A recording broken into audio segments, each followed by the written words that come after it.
बीच में जा रहे हैं, क्या संदेश मिल रहा है? जनता का अपार समर्थन समाजवादी पार्टी गठबंधन को, लगभग 100 गांव से ऊपर हमको आए और हमें ऐसा लगता है कि इस तरह का चुनाव बहुत कम जीवन में देखने को मिलता है।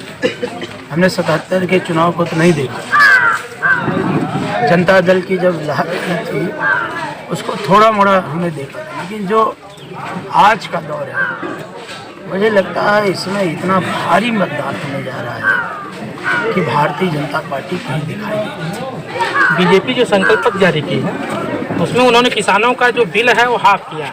अरे मतलब आपका जो है उसमें किसानों का बिल हाफ है, जो समाजवादी पार्टी का है किसानों का। इसमें बीजेपी ने जो संकल्प पत्र जारी किया उसमें किसानों का बिल माफ़ कर दिया, तो उसके बारे में आप क्या बताएं? बीजेपी पे विश्वास कौन करता है? कौन विश्वास करता है? क्या 15 लाख रुपए लोगों के खाते में गए? क्या प्रतिवर्ष कहे थे इतने करोड़ लोगों को रोजगार देंगे, क्या हुआ? क्या कहे थे भारत देश की गरिमा को दुनिया में बढ़ाएंगे, बढ़ा पाए?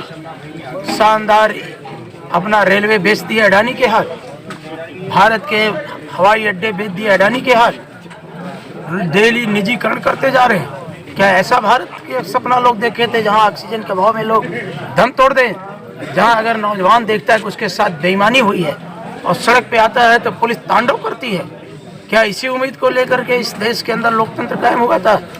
तो आज लोकतंत्र में बेरोजगार है, जो किसान है, दर दर की ठोकरें खा रहा है, आज उनकी बातें अगर कही जाती है तो भारतीय जनता पार्टी इस देश के पूंजीपतियों के हिसाब से जो बजट बनाती है वो मीडिया को खरीद करके इस तरह से झूठा प्रोपेगेंडा करने का काम करती है।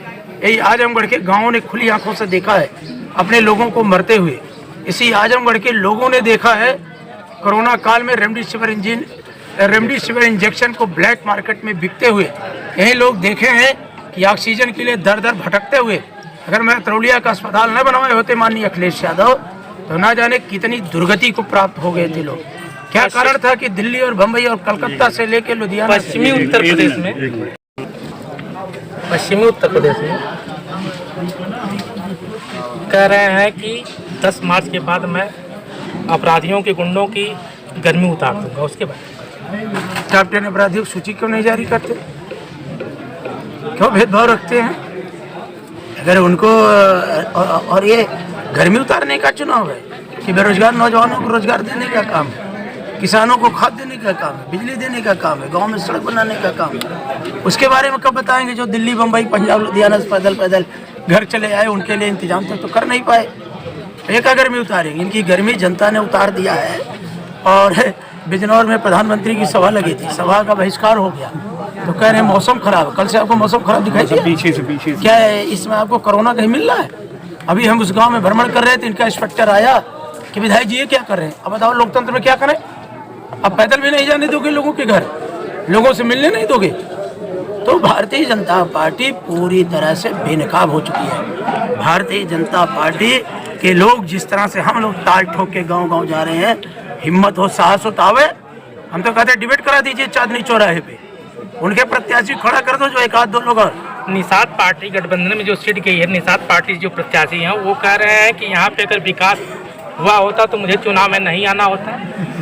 और दूसरी बात ये कह रहे हैं कि बता रहे हैं कि यहाँ के विधायक जी ने परिवारवाद की राजनीति की। उनसे कह दो जो काम करते तो ही अच्छी तरीके से करें, राजनीति की बात न करें। मैं पूर्व के ऑक्सफोर्ड विश्वविद्यालय का महामंत्री रहा हूँ, मैं पूर्व के ऑक्सफोर्ड विश्वविद्यालय का PhD हूँ और आपके चैनल के माध्यम से कहना चाहता हूँ, अगर उनको विकास देखना हो तो हमें अहरौला से बुढ़नपुर मार्ग देख लें और अहरौला से अतरौलिया का मार्ग देख लें, हमें 200 बेड का अस्पताल देख लें।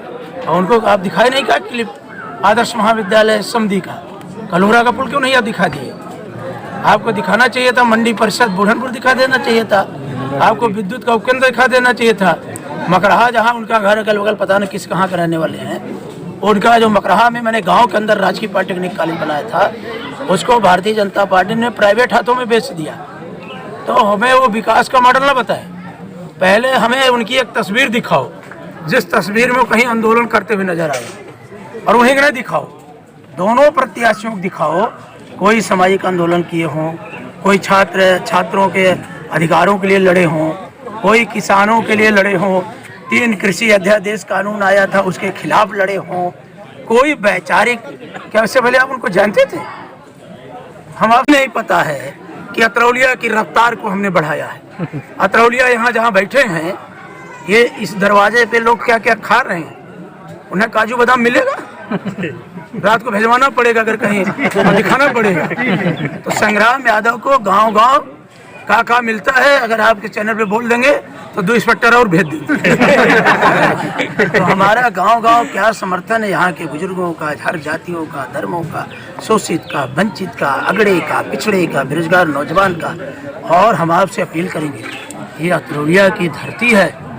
पद्माकर लाल जी इलाहाबाद विश्वविद्यालय के छात्र संघ अध्यक्ष थे, यहाँ से नेतृत्व कर चुके हैं। पंडित ब्रिज बिहारी मिश्र जी यहाँ से नेतृत्व किया। हमारे पिताजी ने कई बार नेतृत्व किया है किसान परिवार पैदा होकर के, कई बार। तो यहाँ कम से कम बीजेपी को सोचना चाहिए, दलों को सोचना चाहिए कि नेता के सामने किसी नेता को लाओ तो कुछ बहस हो। तो इस बार क्या होगा? इस बार क्या होगा? कितनी सीटें लगभग आएंगी समाजवादी पार्टी? इतनी सीट आएगी कि आप लोग, जैसे ईवीएम खुलेगी अखिलेश यादव कि पहले ही राउंड में सरकार उत्तर प्रदेश में बन जाएगी। और इन लोगों का ममता दीदी